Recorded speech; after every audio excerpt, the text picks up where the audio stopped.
So yun po guys, ayan, magandang araw po sa lahat, especially po sa mga charity viewers po dyan ng PB Team at sa lahat po ng sobrang nagmamahal kay Krishna at kay Sir Paul Pugong Biyahero. So another topic po yung pag-uusapan po natin. Ito po ay patungkol po dun sa naging live ni Sir Paul kahapon po, kung saan nga po napaka-overloaded po ng na-share ni Sir Paul. Napakarami po ng information na kanyang na-share, pero ang bottom line po doon is yung issue nga po ng Chris Pao is mas lalong gumulo nga po dahil nga po sa mga bashers na walang tigil po na nambabash po sa kanila, yung walang tigil po na parang nagko-comment ng kung ano-ano, pinupush ang ganito ganyan. So medyo dun po yung yun po yung reason kung bakit mas lalong gumugulo nga po. Imbis na nananahimik na po sana sila Sir Paul tsaka si Chris na ang PB Team, pero yung mga bashers nga po is tuloy-tuloy pa rin po sila sa kanilang mga comments na hindi naman totoo. So sabi nga po ni Sir Paul dati, or nakiusap nga po siya dati, na tigilan na po ang pamabash nga po sa kanila at hayaan na nga lang po sila na iresolba nga po kung ano mang issue meron sila pribadong paraan nga po, yung walang nadadamay na kung sino man. However nga lang po, itong mga bashers, especially yung isang grupo na sabi nga po ni Sir Paul na talagang kahit na pinakiusapan na po sila na wag nang mambash, pero patuloy pa rin po silang nambabash. At yun nga po ang reason kung bakit nga ba mas talong gumugulo nga po itong issue ng Chris Pao. Sabi naman ni Sir Paul, diba, tsaka ni Krista, na okay naman po sila. Talagang ano lang itong mga bashers lamang po na kung ano-anong mga kino-comments, like kung halimbawa merong post si Chris na o si Sir Paul, talagang ikino-connect po nila sa issue ng Chris Pao. And syempre yung ibang mga tao kapag nakakabasa po ng mga negative comments ay kumbaga naiisip din po nila na what if, no, or baka ganito nga po yun ang nangyari, no.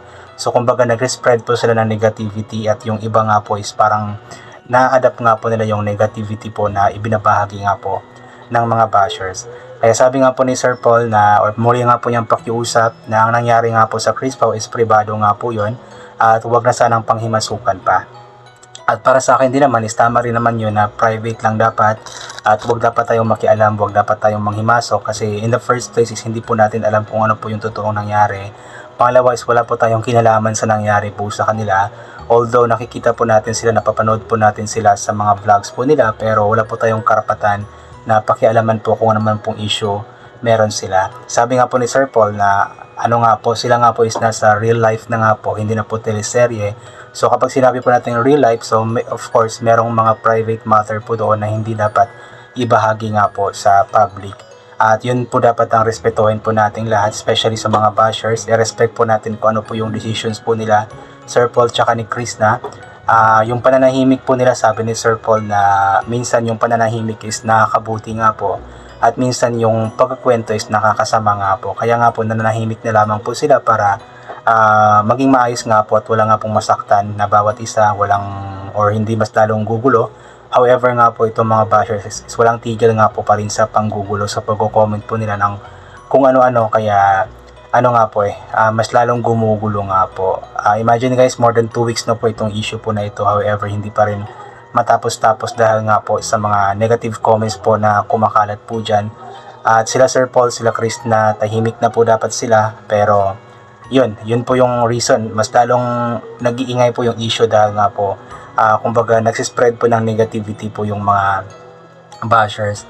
So sana po is pakinggan na lamang po natin yung pakiusap ni Sir Paul, yung pakiusap po nila na tigilan na po ito at ano lamang po, suportahan na lamang po kung sino po yung gustong suportahan. Hayaan na lamang daw po na mag-heal ang dapat na mag-heal. At inuulit ko rin nga po yung about nga po sa pambabash, tigilan na po natin ito. Sabi nga po ni Sir Paul na kung siya lang is tinatawanan lang naman nila itong mga bashers kasi nga po si Sir Paul marami na pong pinagdaanan sa buhay. So sanay na po siya sa mga ganitong mga bagay, especially na matagal na po siyang vlogger. But then never daw po siyang mapapadown daw po ng mga bashers kasi nga po marami na siyang mga pagsubok na nalagpasan ng kasama ang mga bashers po na iyan. However, paano naman daw po si Krista? Maaari nga pong para sa akin sinasabi ni Krista na matatag siya, matibay siya, kaya po niya ang mga bashers na ito, sanay po siya. Pero nabanggitin po ni Chris na na-stress nga daw po siyang makabasa nga po ng mga negative comments about sa kanya. Sumasakit nga daw po yung ulo niya at hindi nga daw po siya masyadong nakakatulog dahil nga po dito. So sana maawa naman daw po ang mga bashers sa mga taong binabash nga po nila na wala naman silang alam sa katotohanan, sa totoong nangyari, wala silang alam. But then patuloy po silang nambabash. So sana istigilan na po. Spread love lamang po, love lang po dapat, huwag mambash kasi yun nga, inulit ko nga po, di natin alam kung ano yung totoong nangyari, wala tayong alam, wala tayong kinalaman doon at problema po nila ito, so wag po nating panghimasukan, wag po nating pakialaman ang problema ng may problema. Instead na mag-focus po tayo sa mga problema po natin, and also kung gustong sumuporta, suportahan ang dapat suportahan ng walang sinasaktan or binabash na iba. Kasi doon po is at least kahit pa paano is matanggal po yung stress po natin kasi the more na nambabash po tayo, the more na na-stress po tayo kasi nga po iniisip po natin yung bagay po na iyon. So sino ang talo? 'Di ba kayo lang din, kayong mga nambabash kasi nga po the more na nambabash kayo is the more na umiinit yung ulo po ninyo. Samantalang yung binabash po ninyo like sila Sir Paul, sila Krishna is masaya nga po sila sa bawat ginagawa po nila. Si Sir Paul is masaya po siya sa pagpapatuloy po sa pagtutulong sa mga kababayan po natin.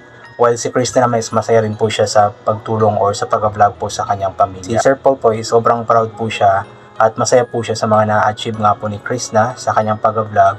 At yun naman talaga yung reason kung bakit nga ba, napunta si Krishna sa kanya. Dahil nga po, yun po yung gusto po niya, ang matulungan nga po si Krishna at natulungan nga po niya ito. Kaya spread love lamang po, spread positivity, iwasan po yung mga pambabash, iwasan po yung mga negativity, para maging masaya nga po ang lahat. So tigilan na po ang issue, hayaan po silang i-resolve ang issue ng privado, yung sila lamang po, yung walang nadadamay na iba.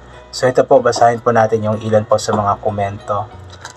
Ayon po dito kay Salving, ay Sir Paul Pugong Bihero, hayaan nyo na yung mga taong di makaintindi, yun bang hindi nagsubaybay lahat?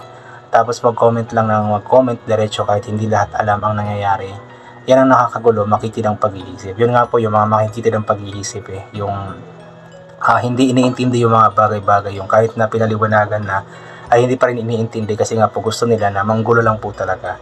Yung kahit na kaunting mali, kaunting information na malalaman po nila mula sa mga negative people, is yun din po yung ibinabahagi po nila. Kaya mas lalong gumugulo. Kumbaga, nag-connect na po yung negativity. At ayun, tumagal po ng ganito katagal yung issue dahil nga po sa mga negativity po na ito.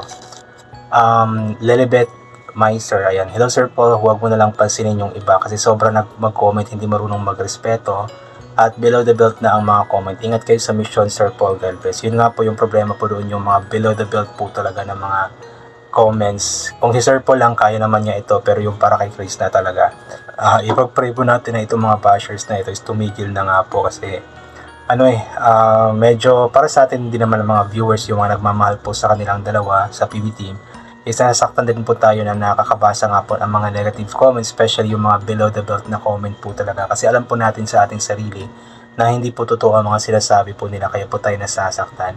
So ang may tulong na lamang po natin sa ngayon is ipag-pray po natin na may masmasan po itong mga bashers po na ito para tumigil na po sila sa kanilang ginagawa.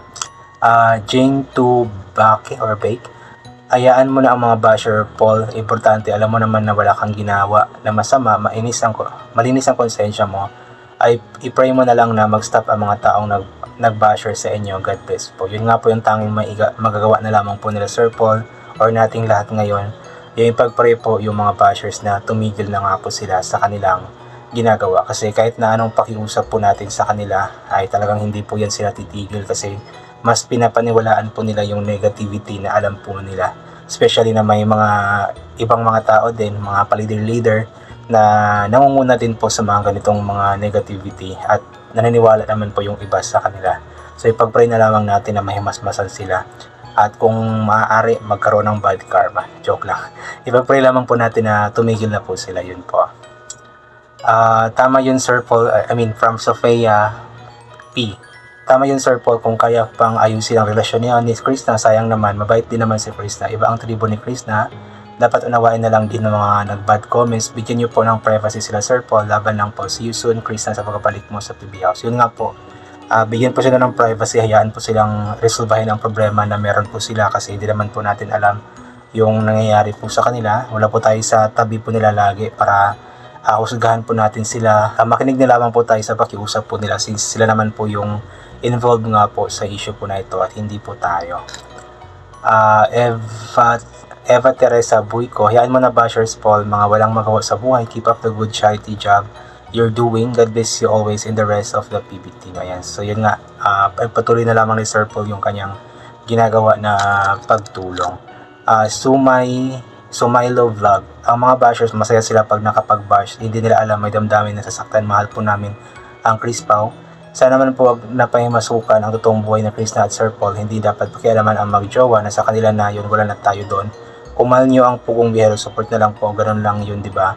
God bless always po ang PB team, lalo na sa iyo Sir Paul at Chris. Yun nga po, support na lamang po tayo. Yung problema nila is problema na po nila yun. Hayaan na po natin silang problemahin yung problema nila, ang gulo. At yung sa atin na lamang, isuportahan na lamang po natin sila, ipag-pray na maging maayos po ang lahat sa kanila. Instead na i-bash po sila, ipag-pray na lamang po sila na maging okay po, di ba? So yun, I think hanggang dito na lamang po muna itong gagawin ko na reaction video. God bless po and bye for now po.